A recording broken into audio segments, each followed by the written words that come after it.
Hi friends, இன்றைக்கி வந்து கோழி ஈரல் தான் செய்ய போகிறோம். வாங்க எப்படி செய்யலாம்னு பார்க்கலாம். வாங்க. அதுக்கு தேவையானது 1/2 கிலோ கோழி ஈரல் எடுத்துக்கோங்க. 3 வெங்காயம் கட் பண்ணிக்கோங்க, கொஞ்சோண்டு கருப்பில். அடுப்பில் ஒரு வானல் வச்சு எண்ணெய் 2 ஸ்பூன் எண்ணெய் ஊற்றி பெருஞ்சீரகம், பட்டை, கிராம்பு, ஏலக்காய் இதெல்லாம் போட்டு நல்லா வதக்கிக்கோங்க. வதங்கிட்ட பிறகு வெங்காயத்தை போட்டு நல்லா வதக்குங்க.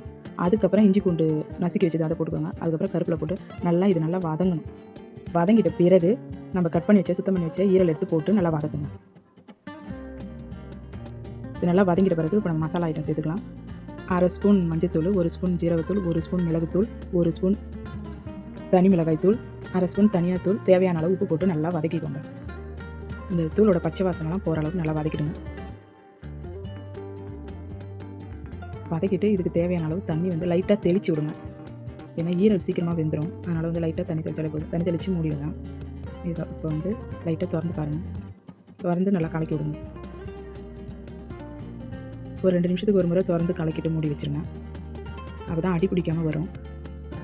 நல்லா கலக்கிட்டே இருங்க. இப்போ மறுபடியும் மூடிடுங்க. இது ஒன்றும் கொஞ்சம் சுண்டி வரணும்.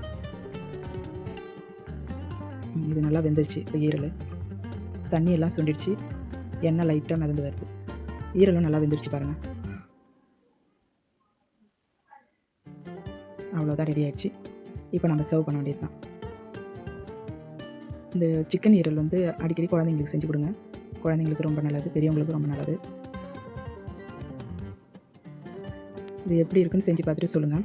சேனலை லைக் பண்ணுங்கள், ஷேர் பண்ணுங்கள், சப்ஸ்கிரைப்